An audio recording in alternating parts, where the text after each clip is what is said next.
Donc voilà, j'étais en train de dire, chers amis, donc en vous souhaitant la bienvenue à cette nouvelle édition, donc épisode numéro 2 de Où se cachent les dollars isogéniques. Donc j'étais en train d'expliquer l'importance, vous voyez, au XXIe siècle, la profession de l'entrepreneur devient, on va dire, il y a 20, 30, 40 ans, quand quelqu'un se lançait en affaires, quand quelqu'un disait que OK, ben, je veux devenir entrepreneur, c'était considéré un peu risqué, vous voyez.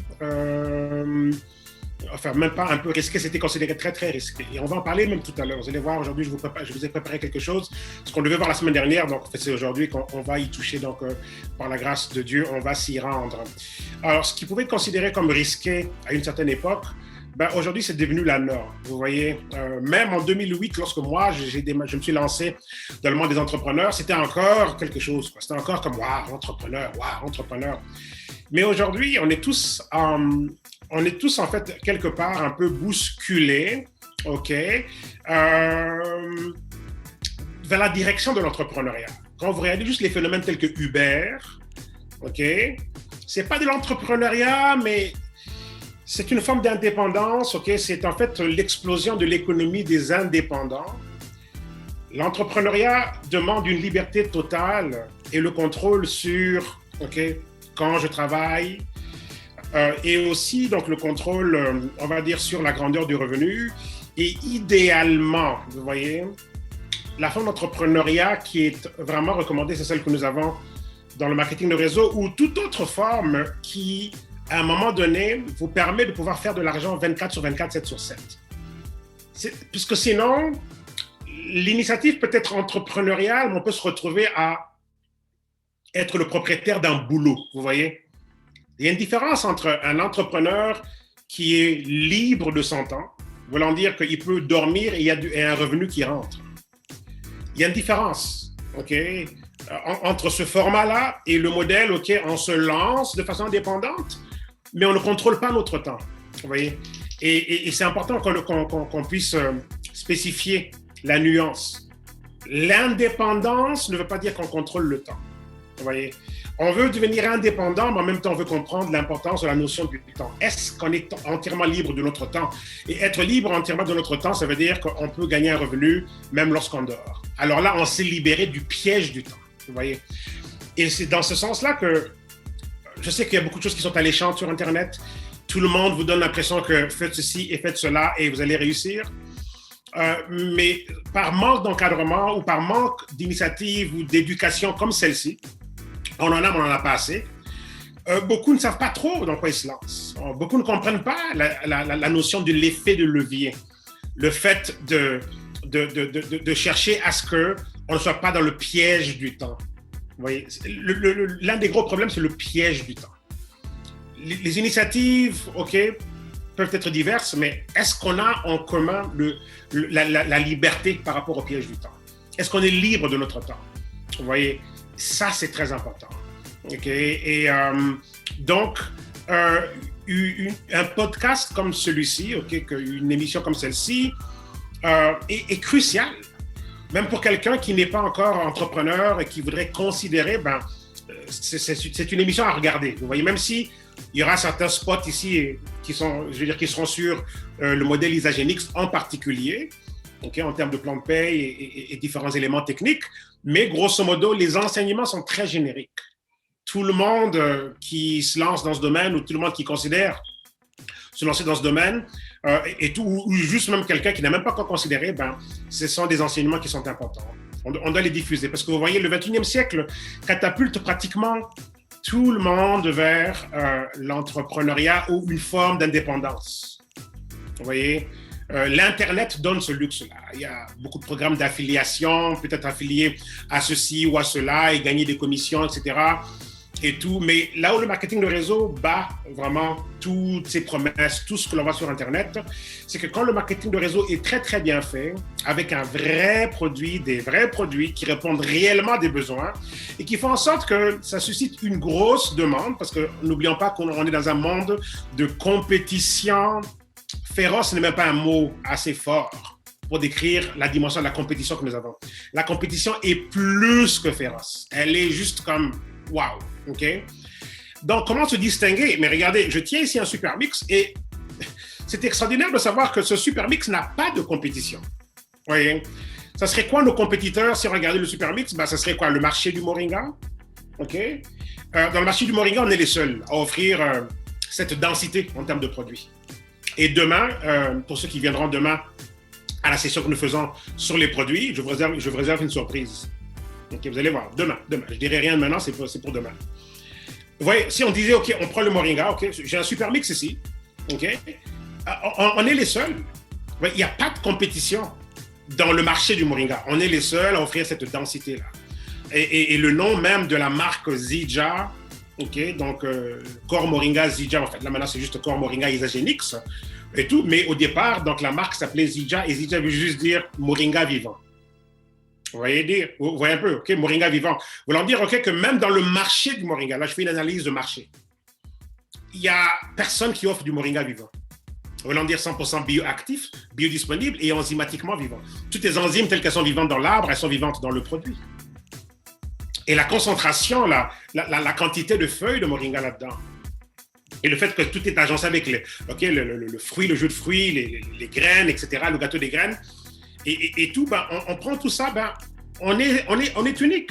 On est unique avec Ionix Suprême. On est unique avec Isagenesis. On est unique avec le collagène Elixir. J'en parlerai un peu plus demain, chers amis. Vous serez étonnés, dans l'industrie de la beauté, okay, le collagène est connu, mais vous serez étonnés de découvrir que nous sommes les seuls à offrir ce collagène de type marin, que nous appelons le collagène Elixir, de ce niveau-là, de cette concentration-là, de cette pureté et tout simplement de cette formulation. Et quand on a juste à regarder les résultats, les experts de l'industrie de la beauté ou la santé naturelle en général, qui s'y connaissent un peu en collagène, lorsqu'ils voient nos rapports, lorsqu'ils voient les photos, ils n'en reviennent pas que quelqu'un de vieux peut devenir plus jeune en apparence en 30 jours.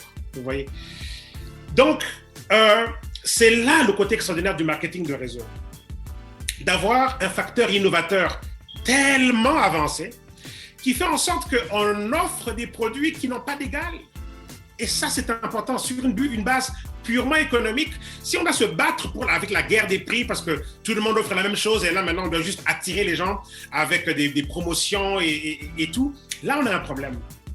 Mes chers amis, quand on a compris la valeur d'un super mix, hey, $100 pour un super mix, écoutez, vous avez déjà entendu le fait que la santé n'a pas de prix.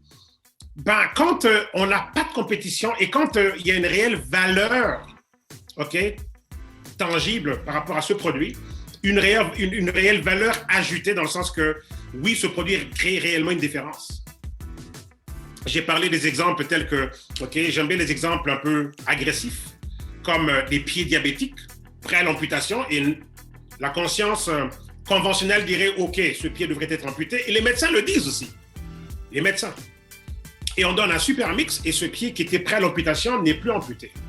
Vous voyez, c'est ça la différence.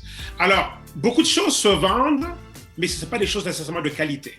Vous voyez, le marketing est juste très très fort et quand le marketing est bien fait, on peut vendre de la glace aux Esquimaux. Vous voyez, quand le marketing est bien fait. Mais imaginez maintenant ne pas devoir aller au point où on est obligé de quasiment se forcer de vendre de la glace, OK, aux Esquimaux. OK, et qu'on met le bon marketing, le bon professionnalisme, on ramène la bonne attitude pour pousser la vraie valeur ajoutée. Vous voyez? Parce que regardez, si Coca-Cola et l'industrie des boissons sucrées ont fait des milliards en vendant du sucre brun en liquide, ou jaune, ou je ne sais pas trop, orange, OK, vert, OK, jaune ou peu importe, du sucre en liquide. Et dans tous les foyers du monde entier, il y a au moins, quand on ouvre les frigos, il y a une forte probabilité qu'il y aura l'une de ces boissons, okay, quasiment sucre liquide, okay, vendue aux gens. Si ce marketing-là a pu établir ces produits nocifs pour la santé, chers amis, ce n'est qu'une question de temps avant que justement on puisse aussi dire que voilà une révolution. Voilà une nouvelle forme de révolution. Voilà, vous voyez un peu. Okay? Donc, en termes d'entrepreneurs, on doit juste vraiment apprécier le marketing de réseau, le marketing relationnel. Moi, je l'appelle le marketing communautaire.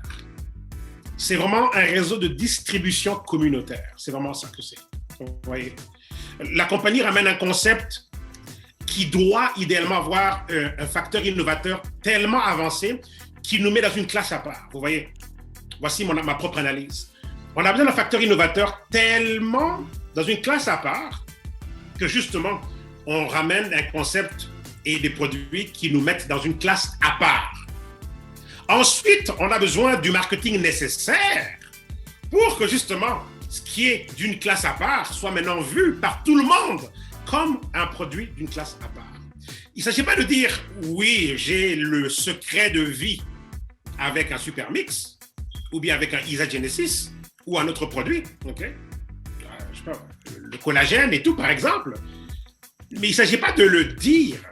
Il s'agit d'arriver à ce que le monde extérieur voie ce que nous, on sait. Okay? Nous, on sait que ça, c'est la vie. Mais est-ce que le monde extérieur le sait? Alors, notre travail, et pourquoi est-ce qu'on est prêt à nous payer des millions dans cette industrie, c'est par rapport à notre capacité à faire voir la vie, parce que ça, c'est la vie. Et on le sait, nous, on le sait. Mais le monde extérieur, est-ce qu'il le sait? Vous voyez? Alors, on est prêt à nous payer des millions dans cette industrie, en autant qu'on soit des communicateurs et qu'on soit capable de projeter cette connaissance, cette vision et tous les éléments pour que le monde extérieur aussi voie ce produit comme la solution.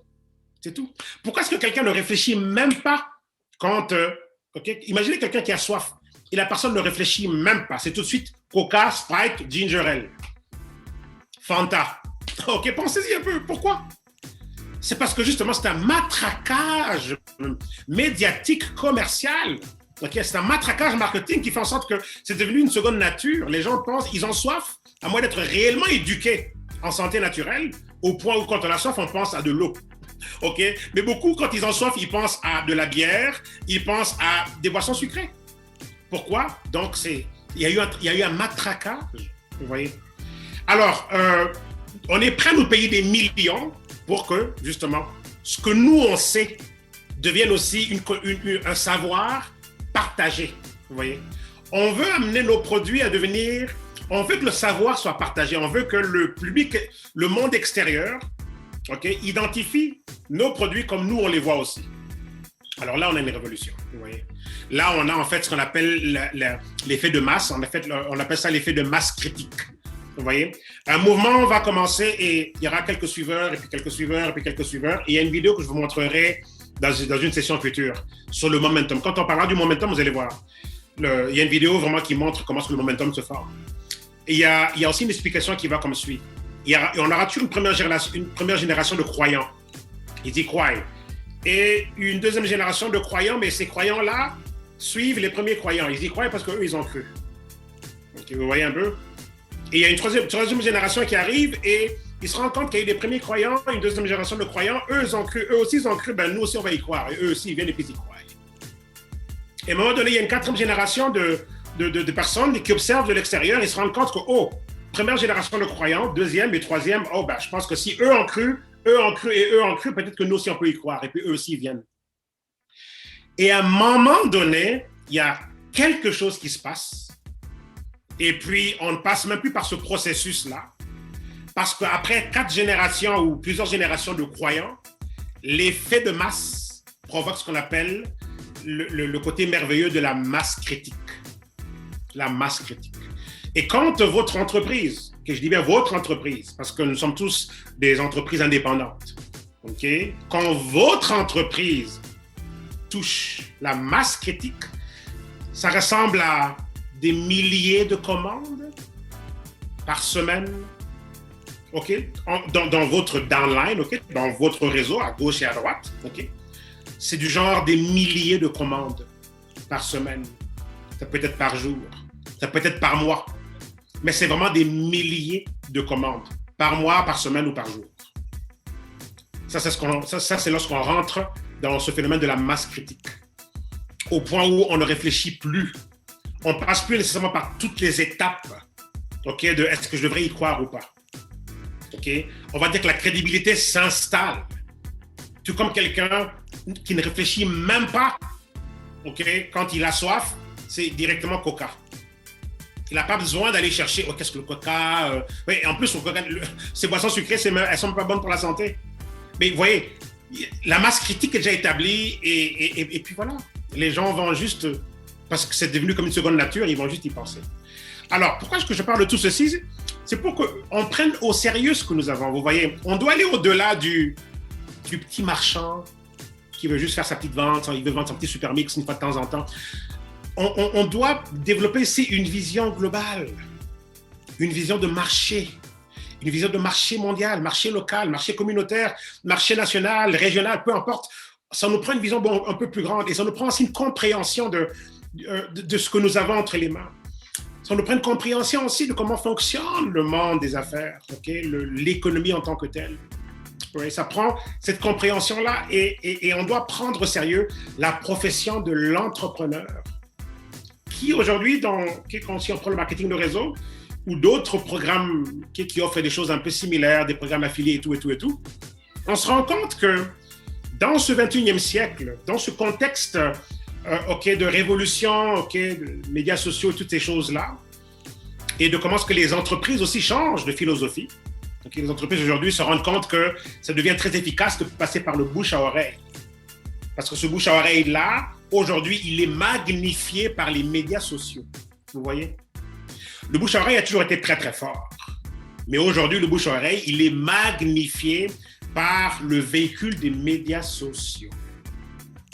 Et là, quand vous réfléchissez comme des grosses corporations, ben, vous voyez la valeur tout de suite. Vous voyez? Quelqu'un à notre niveau ici peut dire « Ah, ben moi, je ne sais pas trop, je n'ai pas envie de parler aux gens, je n'ai pas envie qu'on me dise non et tout et tout. » C'est juste une question d'éducation. Parce que vous parlez à un PDG ou des personnes qui regardent ça dans une perspective globale, okay, comme perspective de grosse entreprise. Oh là là! Mais pour eux, c'est une aubaine. Okay? Faire entrer un produit, un concept, une idée, un mouvement et avoir des personnes qui vont juste partager le concept à quelqu'un d'autre, c'est très puissant. Très puissant. Mais vraiment très, très puissant, vous voyez. Donc, ça veut dire qu'on se rend compte que la profession de l'entrepreneur dans ce 21e siècle, on va dire qu'il y a un 21e siècle bien entamé dans la révolution des médias sociaux, on se rend compte qu'il y a un facteur vente qu'il faut prendre au sérieux et en considération. Considération et au sérieux. Okay? Ça veut dire qu'on ne peut pas se dire entrepreneur et dire j'aime pas la vente, je ne suis pas vendeur. Vous voyez un peu. Et souvent, les gens ramènent l'argument parce qu'il y a la peur de la vente et souvent, les gens veulent vous avoir ou veulent avoir les gens. Ils veulent les truquer, les piéger dans « Oh, vous n'avez rien à vendre. Mettez juste votre argent et puis… » faut toujours faire attention à ça. Vous voyez? Chers amis, la transaction de la vente est inévitable. Elle est inévitable. OK? Faisons très attention au discours « il n'y a rien à vendre ». Parce que quelque part, parce qu'il y a aussi l'argument de personne ne veut vendre ou la peur de la réjection. Vous voyez, c'est un peu comme la peur du micro. On présente un micro à quelqu'un, c'est comme ah non, non, pas moi, pas moi. Parce que c'est la peur là on appelle ça the fear of public speaking. Donc la peur, la frousse, ok. Donc la phobie de l'oration en public. C'est connu ça. C'est une phobie bien reconnue. La phobie de l'oration, okay, en public. Le fait d'être un orateur en public, là, devant tout le monde, oh là là, c'est pas évident, vous voyez. Alors, c'est une phobie, tout comme la phobie de la vente ou la peur de la réjection. Et il y a des systèmes qui vous proposent, ah ben il n'y a rien à vendre. Parce qu'ils jouent sur la phobie, sur la vente. Et là, oh, il n'y a rien à vendre, ok, ben voilà. Alors, qu'est-ce que j'ai à faire? Mes chers amis, s'il n'y a rien à vendre, on a un problème. Vous voyez? On doit être éduqué de la bonne façon. Okay? Donc, ce podcast et tout ce qu'on est en train de développer avec cette série, ça va nous aider vraiment à développer la mentalité, le professionnalisme, okay, de l'entrepreneur du 21e siècle dans la vente. C'est exactement ça, vous voyez. Mais encore là, vous voyez, on ne parle pas de vente traditionnelle, ok? c'est là que le marketing de réseau maintenant devient très, très ingénieux. Ce n'est pas de la vente traditionnelle en tant que telle. Oui, et on en parlera tout à l'heure, vous allez voir. J'ai une petite capsule pour vous aujourd'hui et donc on va en parler. Donc la chaleur est vraiment assez dense. Donc voilà, je vais vous montrer en même temps, j'ai ça sur mon dossier et j'en profite aussi juste pour me faire un peu de ceci. Mais bref, donc voilà, c'est la fameuse serviette Isagenix et tout. Donc c'est une serviette de plage que j'ai reçue donc il y a quelques jours, tout ça et tout. Donc voilà, donc j'en profite devant vous. Donc de pouvoir, donc voilà. Et ça fait partie du programme Leader en Action. Et pour ceux qui sont dans la zone Canada-États-Unis, donc on peut gagner toutes sortes de cadeaux. Chaque mois, il y a un cadeau différent. Donc le prochain, ce sera un autre item et tout. Donc voilà, c'est vraiment très, très cool et tout. Je voulais vous montrer quelque chose aujourd'hui. C'est ceci. Le back-office vient de changer. Il vient de rajouter certaines rubriques. OK? Alors, il y a une rubrique en particulier qui vient d'être rajoutée et quand vous ouvrez le back-office, regardez ici à gauche et vous allez voir prime d'avancement de grade, opportunité de bonus, okay? Développement du consultant. Donc ici, c'est une section qui vous affiche où vous en êtes au niveau du développement du consultant. Isagenix donne à tout le monde un crédit. On a un bonus jusqu'à concurrence de $2,000 américains à aller chercher à mesure qu'on développe des consultants. Chaque consultant rapporte $100. C'est un bonus de développement d'affaires. Oui. Parce qu'un consultant veut dire que c'est quelqu'un qui a pu donc développer un client à gauche, un client à droite. OK? Donc voilà quelqu'un qui devient consultant. Et ça constitue quoi? Ça constitue en fait une unité. OK? Un centre d'affaires. OK? Alors, à mesure qu'on développe des centres d'affaires, OK? Donc ça veut dire qu'il y a vous ici et un client. OK? C'est un petit triangle. À mesure qu'on développe des centres d'affaires, OK? Donc la personne et deux clients. Donc, c'est $100 et $100 et $100. Et donc, c'est jusqu'à concurrence de 20 consultants développés. Alors, on peut en développer un cette semaine, un autre le mois prochain, un autre 2 mois plus tard, et ainsi de suite. Okay? Il n'y a pas de problème, ça peut se faire graduellement, mais il est important qu'on sache qu'il y a $2,000 qui ne vous a peut-être pas encore été payé, juste parce que vous n'avez pas encore développé donc 20 consultants. Dans le cas que j'ai ici, OK, il n'y a pas de nom, donc vous ne savez pas c'est qui. OK, donc j'ai gardé ça anonyme. Et c'est pas non plus le mien, c'est pas mon back-office non plus, mais c'est un back-office donc, que j'utilise comme modèle. OK? Alors, ça dit ici, vous voyez, 2 consultants gagnés sur 20, 2 nombres de 20. OK, donc vous voyez, donc il y en a 2 sur 20 qui ont été gagnés. Donc là, cette personne ici, ce leader en particulier, a encore $1,800 américains restants à aller chercher. Vous voyez? Et il y a une légende qui vous montre ici justement. Donc voilà, que là, cette personne ici en particulier a développé 2 consultants. Donc c'est voilà quelqu'un qui est manager. OK? Et ainsi de suite. Donc, c'est important de garder un œil là-dessus. OK? Donc, développement du consultant. On peut développer jusqu'à 20 consultants. Pour le bonus, on peut développer des milliers de consultants. Mais le programme d'encouragement que la compagnie a mis sur pied, nous paye $2,000 et ça, c'est la concurrence donc, de 20 consultants. Donc, regardez bien dans votre back-office. Donc, je vous encourage à aller dans votre back-office, ouvrez-le et puis allez regarder donc, dans cette section à gauche, dans la page d'accueil et regardez qu'est-ce que ça vous dit. Combien de consultants vous avez déjà développé et combien il vous reste à développer. OK? Sachez qu'il y a $2,000 potentiellement qui est là.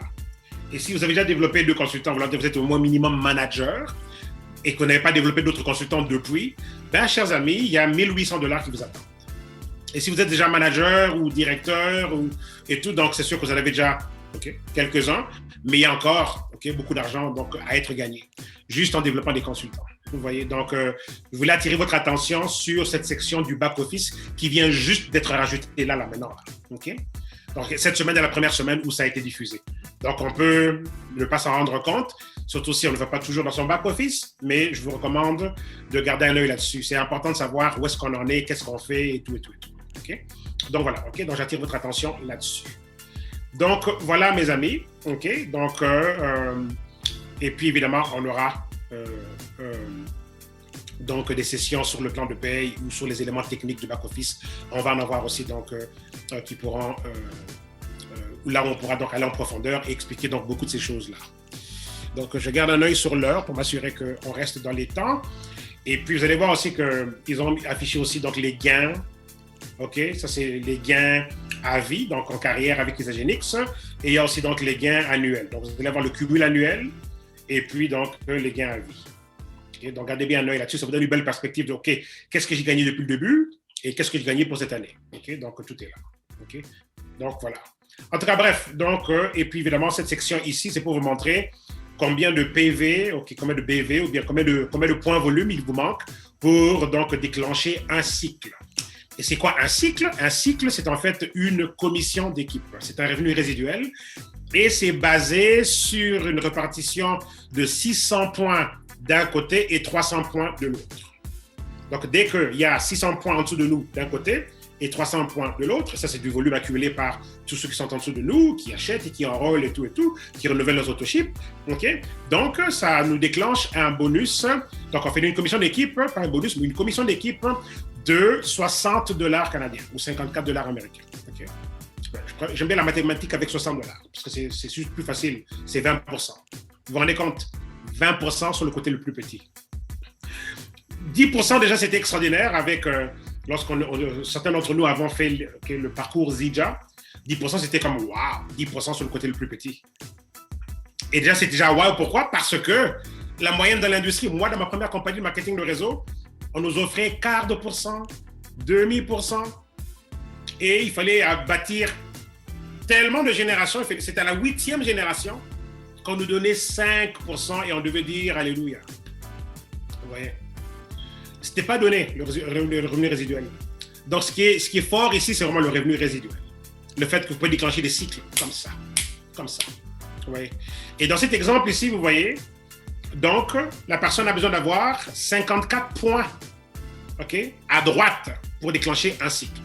Donc, dès qu'il y a un enrôlement, okay, de plus de 54 PV, okay, point volume, donc du côté droit, pour cette personne ici en particulier, automatiquement, l'ordinateur déclenche, boum, $60 canadiens ou $54 américains, okay, de commission d'équipe. Donc, ce qu'on appelle un cycle. Vous voyez? Donc, fantastique tout ça. OK? Donc, voilà. Donc, et cette personne ici n'a pas besoin de points à gauche. C'est plutôt à droite qu'il lui faut. Donc, 54 PV. Vous voyez un peu? Donc, voilà. Donc, c'est comme ça. Et il faut toujours garder un œil sur où est-ce qu'on en est. OK? Parfois, c'est lorsqu'on fait un enrôlement nous-mêmes. OK? On le place là à droite. Parfois, ça peut juste se résoudre tout seul. Admettons que pendant la semaine ici, il y a l'un de vos collègues d'équipe, okay, ceux qui sont en dessous de vous, à droite, qui fait son autochip. Okay? 100 points volume minimum, et puis boum, ça vous déclenche une commission d'équipe. Vous voyez? Oui. Donc, quand vous voyez ce 54 PV, comme ça, par exemple, okay, vous voyez, OK, il vous manque 54 points pour déclencher un cycle, vérifiez d'abord au niveau de l'équipe. Est-ce qu'il y a quelqu'un qui doit faire des enrôlements, qui est de ce côté-là? Est-ce qu'il y a quelqu'un qui a peut-être besoin de faire son autochip? Est-ce qu'il y a des personnes, vous faites un peu les suivis pour voir si tout le monde est actif, s'il n'y a pas des autochips à renouveler. Parfois, juste en renouvelant un autochip ou deux, vous avez le volume qu'il vous faut et ça vous déclenche les commissions. Vous voyez? Et voir aussi s'ils ont des enrôlements, c'est sûr que ces enrôlements-là compenseront pour les points qui vous manquent. Voilà. Et admettons que vous-même, vous avez des enrôlements à faire, OK, ben, regardez d'abord où est-ce que vous en êtes. Vous voyez, chaque fois que vous faites un enrôlement, regardez d'abord où est-ce que vous en êtes. Vous regardez d'abord, OK, il me faut autant de ce côté-là. Et dans ce cas-ci, ça serait, il faut 54 points pour avoir un cycle. OK, très bien. Donc, ce prochain enrôlement, sachant qu'un enrôlement, c'est toujours 100 points minimum. Donc, on sait déjà qu'on mettra 100 points OK, à droite pour non seulement avoir le bonus sur l'enrôlement, le 10%, plus donc le $60 qui vous attend. Vous voyez? Alors, et si de votre côté, tout est OK, on peut aussi avoir une stratégie où on regarde qu'est-ce qui se passe au niveau de nos consultants. Mettons qu'on est déjà directeur et qu'on veut rester payé directeur, ou on est exécutif et on veut maintenir son rang d'exécutif. Pour maintenir son rang d'exécutif, on doit maintenir nos consultants. on doit en avoir minimum 5 à gauche, minimum 5 à droite. Admettons que à gauche ou à droite, il y a un de vos consultants qui est en période de grâce. Il lui manque, on va dire, soit que la personne n'a pas fait son autoship, soit que, puisque pour rester consultant, il faut avoir un client à gauche avec 100 PV, un client à droite avec 100 PV. Alors, admettons qu'un exécutif veut maintenir son rang exécutif, il va aussi regarder les consultants qui sont en danger de perdre leur rang. Parce que s'ils perdent leur rang, ça affecte la qualification de l'exécutif. Donc, admettons que j'ai un enrôlement à rentrer, je regarde et tout, je dis, il y a ce consultant-là qui aurait besoin d'aide. Je vérifie que le consultant, qu'est-ce qui se passe et tout. Non, c'est bon, c'est juste mon autoship. Ou bien c'est l'autoship de mon client, il va le faire tout à l'heure et puis, c'est bon, ça sera réglé. Mais s'il y a un problème quelconque ou quoi, ou bien ils sont un peu coincés, on peut très bien aussi passer l'enrôlement à un membre de notre équipe pour les aider à rester consultants, par exemple. Oui. Il peut aussi arriver qu'on a un achat à faire. On se rend compte que, oh là là, les enfants ont fini tous les supermix avant le renouvellement. Très bien. On doit réacheter du supermix avant les dates de renouvellement, avant les autoships. Alors, on sait que c'est un achat personnel et on peut le faire dans notre propre compte ou, dans ce cas ici, on regarde, qui est-ce que je peux aider? Est-ce qu'il y a un consultant qui aura peut-être besoin d'aide? Dans le sens que, pour rester consultant et continuer d'être éligible à gagner des commissions d'équipe, parce que vous voyez, chers amis, si on n'est pas minimum consultant, impossible de gagner une commission d'équipe. Il faut minimum être consultant. Quelqu'un qui est minimum consultant peut devenir riche avec Isagenix. Mes amis, quelqu'un qui se maintient juste à consultant peut aller, et que son entreprise, malgré, imaginez une dame ou un jeune homme, un monsieur, qui est juste consultant et qui ne recrute pas qui que ce soit d'autre après. Mais qu'entre-temps, en dessous de cette dame-là ou de ce monsieur-là, il y a des leaders qui se développent, mais eux, ils n'ont fait que recruter 2 personnes, et ces 2 personnes-là demeurent actives. Et entre-temps, il y a 250 cycles qui se gagnent pour la semaine. Parce que, vous voyez, le niveau consultant peut aller nous chercher jusqu'à 250 cycles au niveau des commissions d'équipe, qui veut dire 13 500 $ américains pour la semaine. Alors, quelqu'un qui est juste consultant peut s'enrichir sans comprendre qu'est-ce qui se passe. Si, évidemment, à gauche et à droite, il y a de l'activité et des gens qui ont pris ça au sérieux et qui se sont développés. Donc, j'essaie de dire ici que c'est tellement important d'être minimum consultant. Sans être consultant, on est juste client en réalité. On est juste client. Oui, on peut faire une commission lorsqu'on recrute quelqu'un, mais c'est juste 10%. C'est pas grand-chose, vous voyez. Isagenix a mis beaucoup d'argent dans la structure. Vous voyez. Il y a plus d'argent à développer un consultant que recruter une personne. Je répète encore. Vous recrutez une personne, c'est 10% de 100 PV, $10. Vous recrutez une deuxième personne, 10% de 100 PV. Donc, un autre $10. $10 plus $10, ça fait $20. Mais attention, on a mis une personne à gauche et une à droite. Donc, du coup, on a fait quoi? On est devenu nous-mêmes un consultant et tout. Et donc là, qu'est-ce qui se passe? $10, boum, plus $100. Vous voyez? Et admettons maintenant que vous avez compris ça, et qu'il y a, on va dire, un de vos clients qui devient associé, qui devient consultant, vous savez que il gagne $100, mais vous aussi, vous recevez $100. Vous voyez? Quand ce consultant devient consultant, donc lui gagne $100, mais vous aussi, vous recevez $100. Alors maintenant, vous regardez de l'autre côté, l'autre client devient associé, il enrôle une personne, et il lui manque une personne pour devenir consultant. Voici une bonne mathématique. Vous avez maintenant un client qui vient vers vous, qui veut les produits. Vous évaluez maintenant, est-ce que c'est quelqu'un qui va bâtir le business ou bien qui veut juste consommer? Si c'est juste un client, ça ne dérange pas de donner ce client-là à cette personne qui a besoin d'une personne pour devenir consultant. Pourquoi? Parce que si vous la recrutez en dessous de vous, vous faites $10. Vous la donnez à votre downline, OK? Et ça vous rapporte $100. Pourquoi? Parce que là, vous aurez créé un consultant. En créant un consultant, vous recevez $100 et le downline aussi reçoit $100. Oui. Donc, mais ça encore, ce n'est pas pour aujourd'hui. On en parlera dans des sessions qui seront réservées aux stratégies, okay, de développement d'affaires. Okay? Je voulais juste, je vous ai donné un petit bonus, juste parce que je passais un peu de temps sur cette page ici. Okay? Alors, le modèle social original des entreprises. Donc, chers amis, on va parler alors de cet aspect des choses-là maintenant. C'est quoi ce fameux modèle social original? OK. Donc, ça, c'est une formation que j'ai déjà donnée à quelques reprises et que, dépendamment des saisons, je peux y revenir. Et c'est un enseignement qui doit être revisité le plus possible.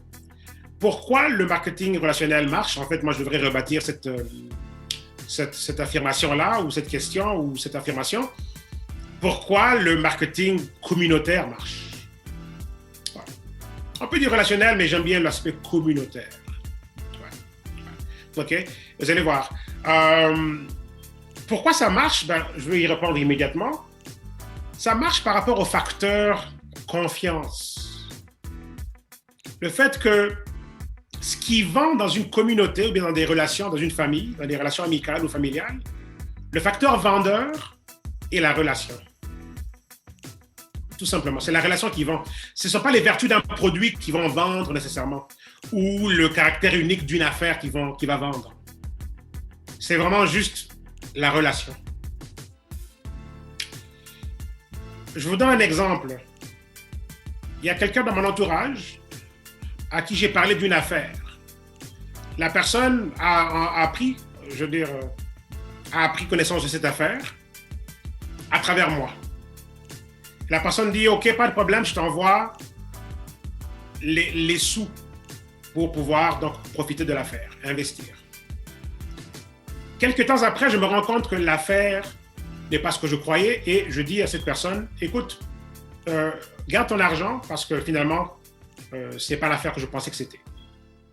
Donc voilà, OK, pas de problème, tiens-moi au courant si tu as autre chose. Mais vous vous rendez compte que cette personne-là m'avait déjà envoyé l'argent, juste par la relation. Et même pour vous dire, elle m'a envoyé l'argent et après elle disait, oh mais donc dis-moi un peu plus, quoi, comment ça marche vraiment et tout. Mais c'était secondaire, j'avais déjà l'argent en main. C'était secondaire, j'avais déjà l'argent en main. Elle a demandé après, cette personne demandait après, finalement, comment ça marche, dis-moi un peu plus. Et après, je me suis rendu compte que ce n'était pas ce que je pensais. J'ai dit non, finalement,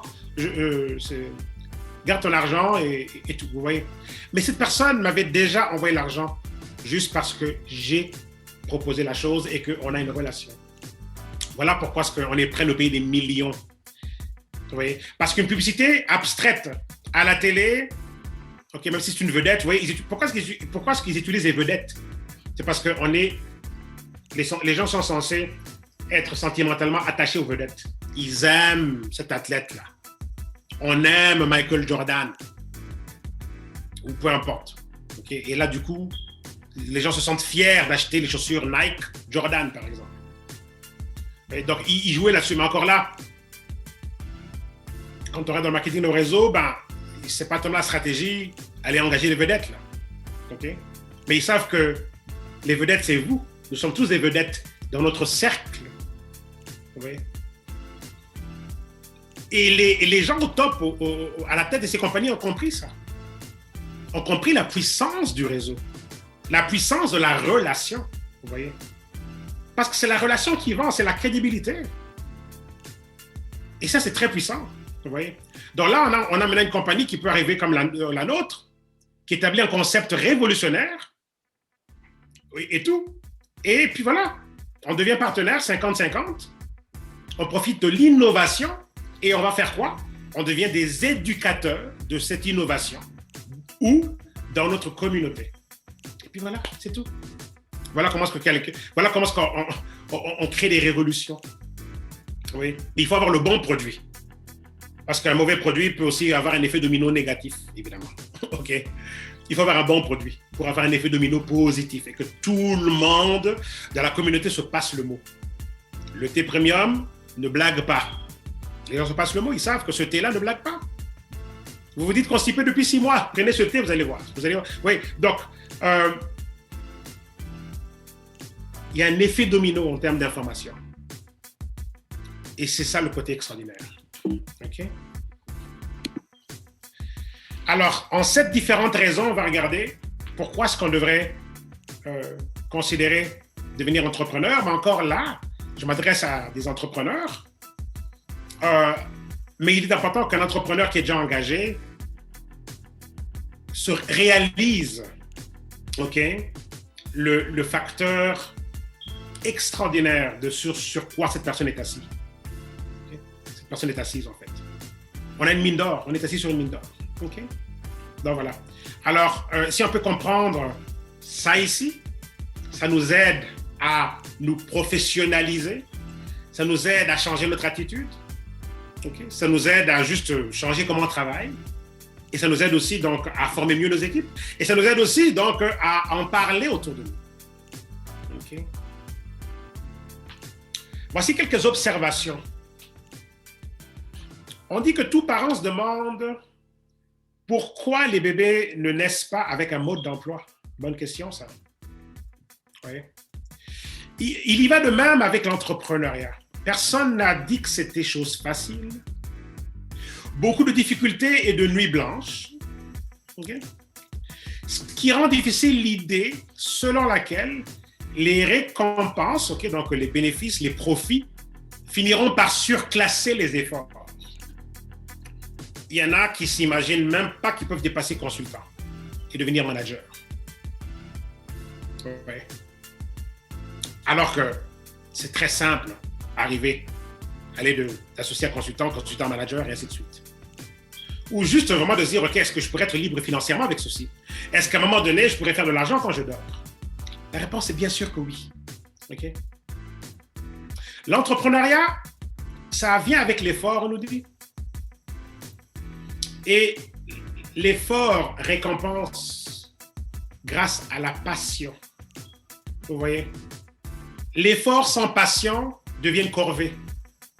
La passion, c'est ce qui va éliminer le côté corvée de la chose. La passion. Sommes-nous passionnés? Sommes-nous excités à l'idée du Zoom de demain? Sommes-nous excités à l'idée de la prochaine personne à laquelle je vais présenter mes produits? Sommes-nous excités à l'idée d'aller mettre une nouvelle image sur mon Instagram, sur mon Facebook? Sommes-nous excités à l'idée d'aller mettre une nouvelle vidéo sur YouTube? Est-ce qu'on est passionné? Est-ce que... Vous voyez un peu? La passion est importante, sinon ça devient une corvée. Et il n'y en a pas beaucoup qui vont tenir si c'est juste une corvée. On a besoin de tirer un plaisir à la chose. Vous voyez? Donc, c'est très important, la dimension de la passion. La passion est ce qui transforme le travail en plaisir. Okay? Et il y a cette phrase qui a été répétée pendant des années dans le monde des entrepreneurs. Quand le travail devient le plaisir et le plaisir devient le travail, peu importe si on travaille ou si on a du plaisir. Oui? Parce que ça devient le même élément. Et ça, je traduis de l'anglais, parce qu'en anglais, c'est if work becomes your play and play becomes your work, it doesn't matter if you're playing or working. Okay? Donc, si le travail devient le plaisir, okay, c'est comme si on jouait, c'est comme un jeu. Okay? Si le travail devient le plaisir, le travail, ben, peu importe si on travaille ou bien si on a du plaisir. On parle de la même chose. Vous voyez? Mais ce n'est pas le cas, par exemple, dans le monde des employés. Vous avez déjà entendu parler du fait que tous les lundis matins, en Amérique, le taux de crise cardiaque à la hausse. Parce que justement, c'est ce stress et le côté du mécontentement face à justement aller dans un travail qu'on n'aime pas. Et malheureusement, 90% de la planète peut attester que oui, il n'y a pas une relation d'amour entre le travail et la personne. Généralement, les gens n'aiment pas ce qu'ils font. Généralement. Alors, voici la raison qui est identifiée ici comme raison numéro 1. pourquoi est-ce que l'entrepreneuriat est important? Pourquoi est-ce qu'on devrait prendre au sérieux l'opportunité dans laquelle on s'est déjà embarqué? Mes amis, prenons cette opportunité au sérieux. Numéro 1, sécurité d'emploi. C'est quand l'économie est incertaine qu'il faut réagir afin de créer un emploi pour soi-même. Sommes-nous dans une incertitude économique? Bien sûr que oui. Okay. Cette vidéo va être regardée par des personnes dans 2-3 ans, okay, dans 10 ans, etc. etc. Mais c'est sûr que le contexte du moment a de l'incertitude. Enfin, il y a une grosse incertitude économique. Mais l'incertitude économique est une norme. Elle a toujours été là. Il y a des contextes qui sont plus périlleux, mais l'incertitude a toujours été là. Mais c'est clair qu'ici, ce qu'on essaie de nous dire, c'est que lorsque justement les choses vont mal, okay, c'est là qu'on doit se diriger vers l'entrepreneuriat. Oui. C'est lorsqu'il y a de l'incertitude que les opportunités sont là, en fait. Ça va un peu contre la convention, on va dire, le réflexe naturel serait du genre, si les choses vont mal, ben, on part en réclusion. Non, non, au contraire. C'est quand les choses vont mal qu'on se lance, parce que c'est là que les opportunités s'ouvrent. Il y a plein de personnes qui ont développé de nouveaux produits, juste par rapport au contexte du moment. Il y a plein de formes d'entreprises qui ont prospéré davantage. Okay. Quand on regarde le phénomène de la distance sociale, regardez les entreprises de livraison. Explosion totale. Parce que les gens sont à la maison. Okay. Commander la nourriture, même commander... oui. Même du McDo est livré à la maison. Même du café est livré. Donc, le café, en ce moment, est livré à la maison. Du café, mes amis, du café. Oui. Ça veut dire quoi? Ça veut dire qu'il y a des personnes qui ont saisi l'opportunité du contexte et qui ont transformé ça en opportunité. Dans le marketing de réseau, quand on est déjà dedans, c'est juste extraordinaire. Quand l'économie change, ne jamais s'inquiéter. Nous avons un modèle d'affaires qui n'est pas affecté par l'économie, généralement. Il n'est pas affecté en tant que tel. Et ça va aussi parfois, c'est aussi rattaché à la nature des produits. Qu'est-ce qu'on est en train de servir?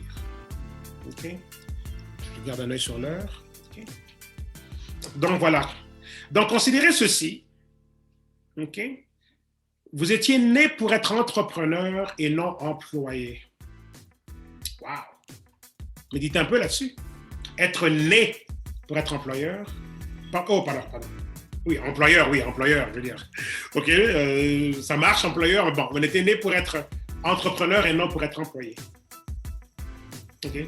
Et ça, c'est une citation qui vient de Stedman Graham, donc, auteur du livre Make It Happen, livre meilleur vendeur au New York Times.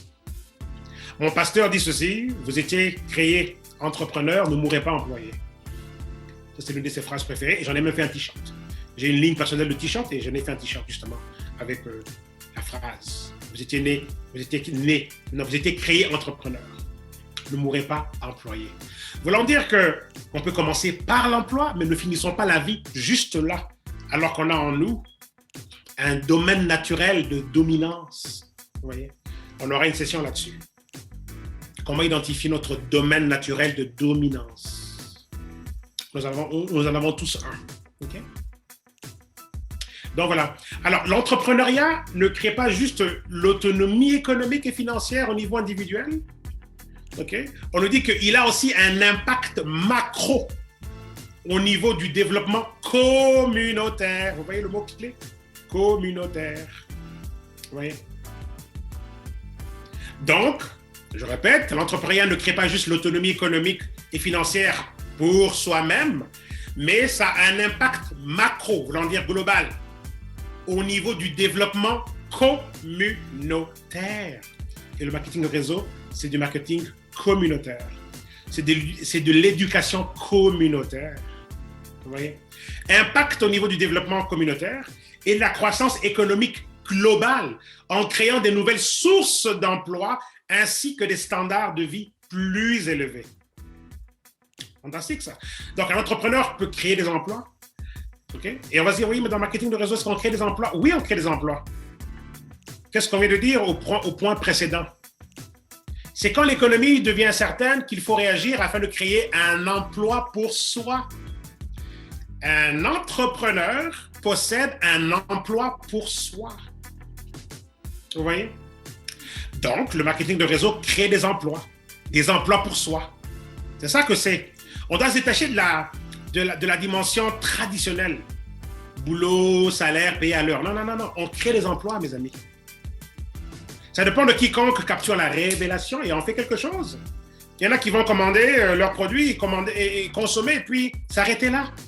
Alors qu'il y a toute une mine d'or qui est là. Mais encore là, il faut identifier la mine d'or comme une mine d'or. C'est pour ça que cette émission existe, vous voyez. Ce podcast est là pour que nos yeux s'ouvrent, pour qu'on arrête de négliger la mine d'or sur laquelle on est assis. OK? Le marketing de réseau est sans doute la formule d'entrepreneuriat la plus facile à embrasser, on nous dit. Ouais. Et voilà, parce que c'est tellement, je veux dire, on enseigne le marketing de réseau à l'université, okay? Donc à l'université de l'État de l'Illinois aux États-Unis et en Californie, en tout cas, ça c'est ce que je sais. On a des programmes de marketing de réseau donc à l'université. C'est devenu une discipline universitaire. Je vais raconter une autre fois l'histoire derrière ça, comment ça a commencé. Mais c'est la formule la plus simple à embrasser, vraiment. Simple démarrage, $200, okay, 150 €. Et voilà, on est en affaires. Okay? Dans le cas d'Isagénique, c'est $29 pour être associé, 30 € pour ceux qui sont du côté outre-mer. Et puis voilà, vous avez un magasin en ligne capable donc de vous attirer donc, des ventes sans limite. Vous vous rendez compte? Des ventes sans limite. Wow! Oui, on ne se rend pas compte de ça. Parce qu'il y a trop la mentalité consommateur. La mentalité coupon-rabais. Oui, il y a même la lutte entre je prends les produits pour ma propre santé, mais bon, on ne veut peut-être pas dépenser. Alors que c'est pour sa propre santé. C'est parce que justement, il y a une pression économique et on fait des choix basés sur le portefeuille et non basés sur les besoins pour le corps. Mais la réalité est que la moyenne des gens, en se réorganisant correctement, peut s'offrir un produit, un autoship chaque mois de $200. C'est faisable. Parce que quand on regarde juste la répartition des dépenses ailleurs, on se rend compte que, oh, OK, il n'y a pas de raison de dire qu'on ne peut pas se maintenir. Et c'est tout ce que ça prend. Marketing de réseau, c'est tellement simple et facile. C'est tout ce que ça prend. Et si on peut éduquer quelqu'un d'autre à faire pareil, et on a une bonne duplication, puis voilà. Vous voyez? C'est aussi simple que ça. Il y a 1 ou 2 générations, aller en affaires était considéré risqué. Oui, je vous en avais parlé tout à l'heure. Et la sécurité se trouvait avec un emploi stable dans une grosse corporation, une grosse entreprise et tout. Et donc voilà, c'était ça en fait à l'époque. Et Robert Kiyosaki nous dit, c'est ce que mon père pauvre m'avait enseigné. Okay? Mais il dit en fait qu'aujourd'hui, travailler pour une corporation traditionnelle est devenu l'option risquée. Voilà. C'est ça qui est risqué, c'est pas se lancer en affaires. C'est avoir un boulot qui est risqué. C'est dépendre d'un boulot qui est risqué. C'est dépendre d'une économie et tout qui est risqué. Pourquoi pas être un influenceur économique plutôt que d'être un influencé de l'économie? Ouais, un peu. Pourquoi pas? Rejoignez-nous, mes amis. Devenons ensemble, ici, avec ce modèle d'affaires, des influenceurs économiques plutôt que des gens qui subissent l'économie. Vous voyez? C'est une autre façon de penser. OK? Donc aujourd'hui, c'est risqué de rester là avec un boulot. Parce que qu'est-ce que nous dit le département des ressources humaines? OK? On nous dit, et je n'ai pas le tableau là, que après l'âge de 65 ans, donc l'âge, on va dire, technique de la fameuse retraite, OK, 65 ans, je ne sais pas d'où ça vient, ça, en tout cas. OK, enfin, je sais d'où ça vient. Bon, ce sera pour une autre histoire, ce ne sera pas pour aujourd'hui.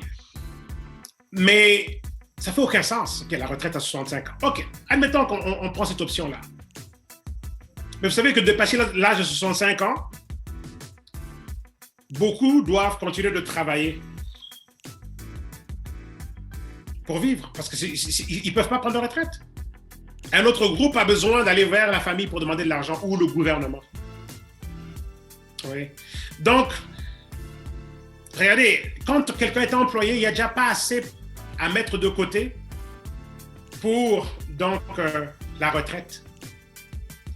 Et quand les personnes vont à la retraite, qu'est-ce qui se passe? La pension de retraite, si la personne n'a pas entre-temps investi de façon intelligente et très très sage, okay, les pensions de retraite vont être 3 fois moins que le salaire qui n'était déjà pas assez.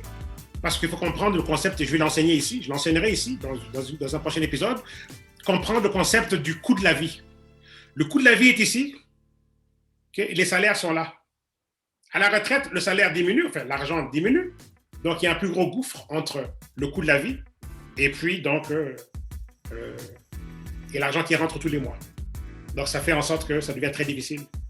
Et les gens doivent aller vers le gouvernement ou la famille pour avoir de l'aide financière. Vous voyez? Donc, les temps ont changé.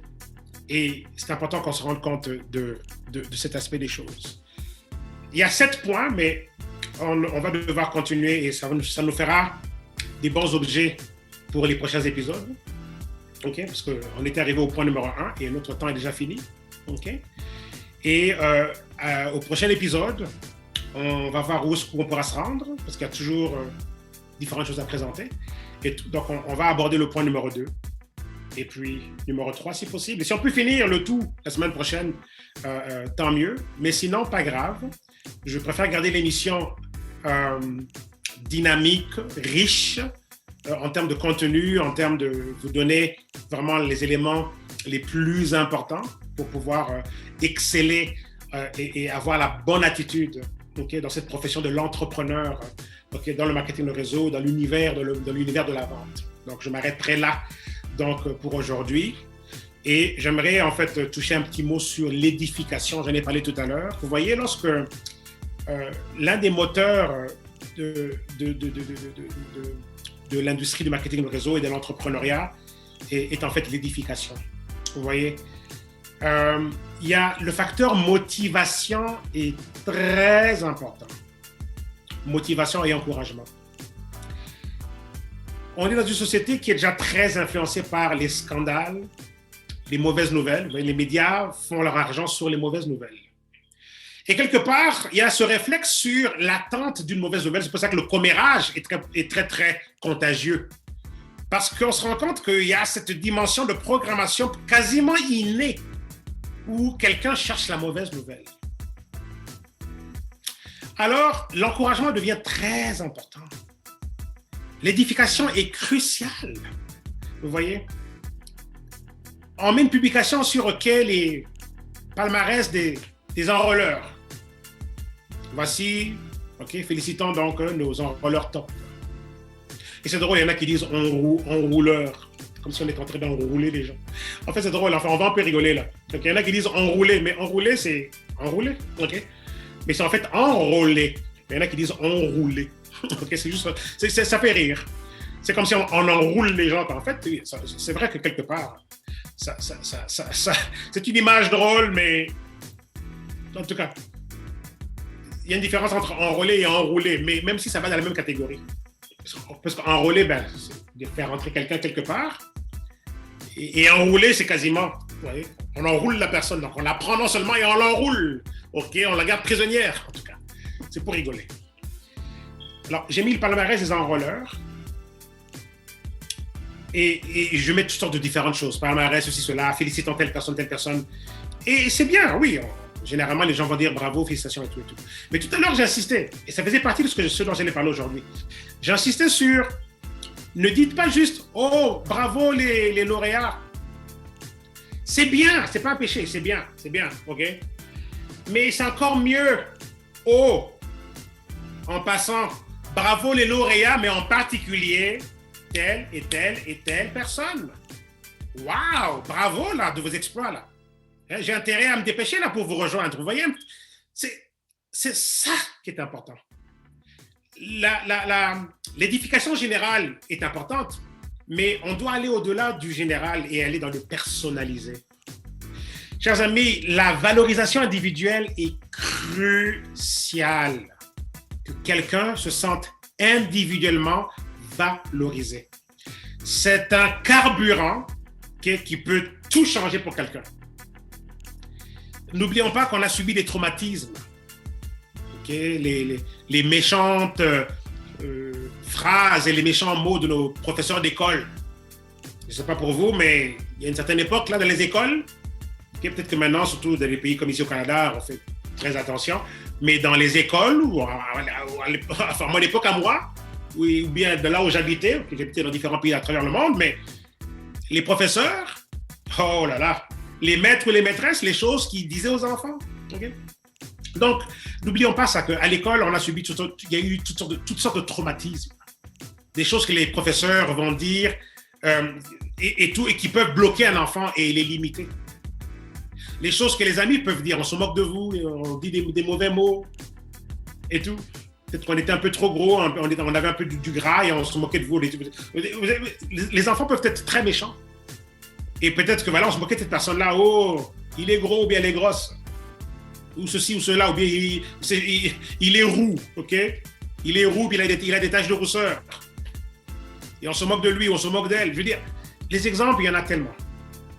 Il y en a tellement. Ok?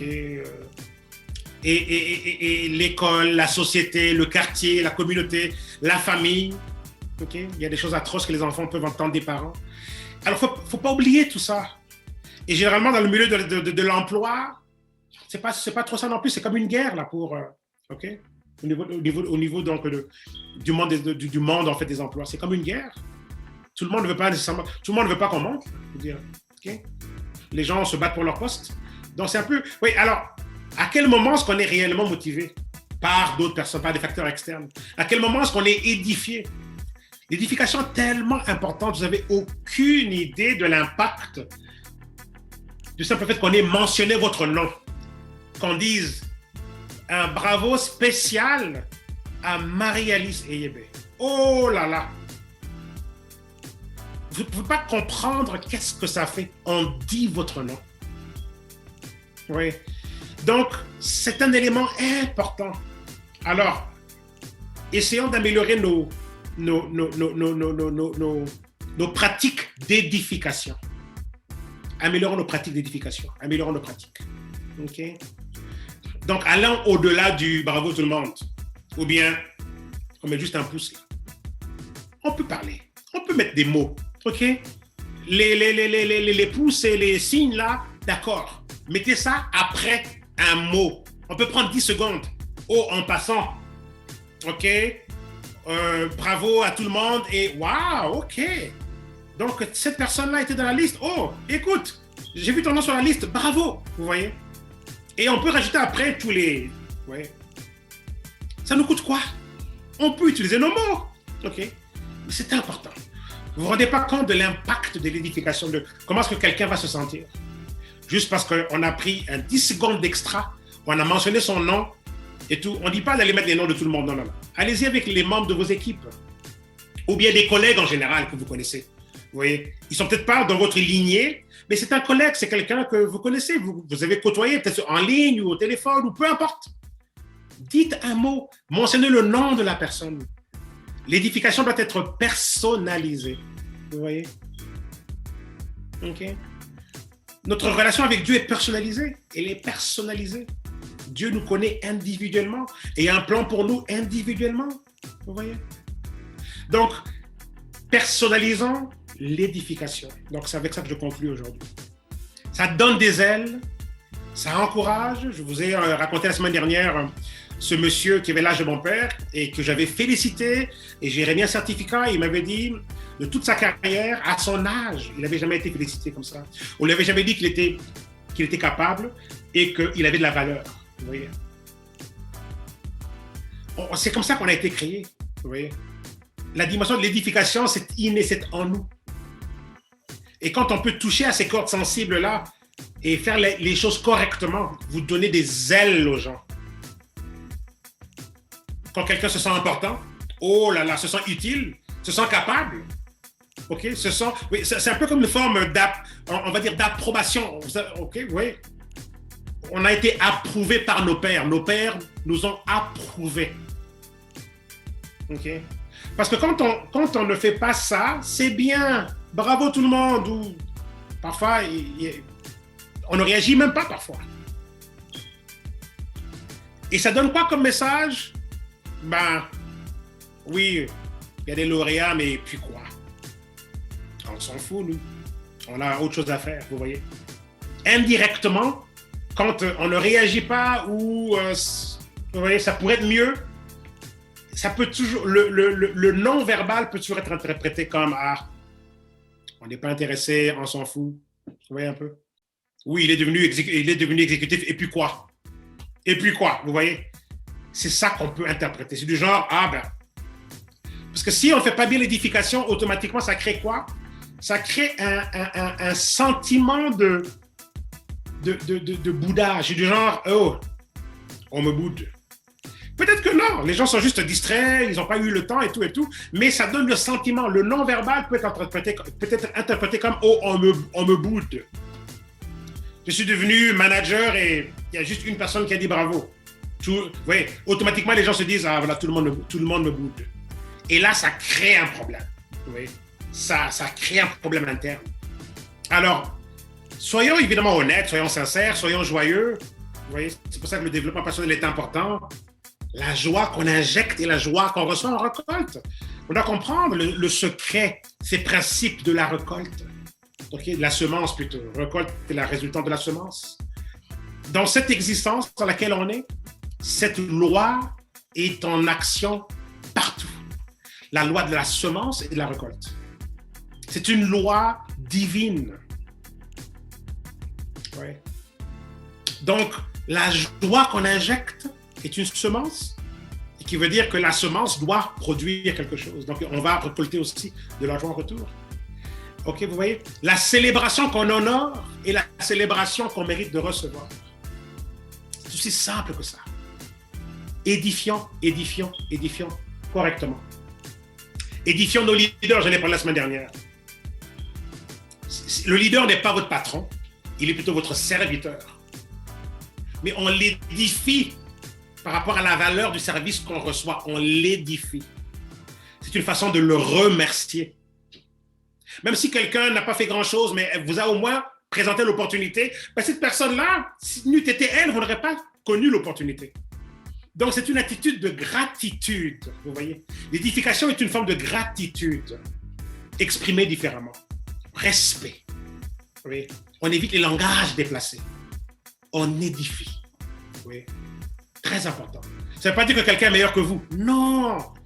J'en ai parlé la semaine dernière. Jésus a lavé les pieds de ses disciples. Vous vous rendez compte? Dans la mentalité complètement à l'envers du monde, ça aurait été, oui, mais le patron, ben vous, les serviteurs, allez laver les pieds du patron. Non. C'est le patron qui lave les pieds des serviteurs. Je veux dire, de ses disciples. Vous voyez? C'est le patron qui se comporte en serviteur. Alors, si on peut adopter l'esprit de la servitude dans le leadership, oh là là. Okay, mais ça sera pour un autre épisode. OK? Donc voilà, mes amis, on a fini pour aujourd'hui.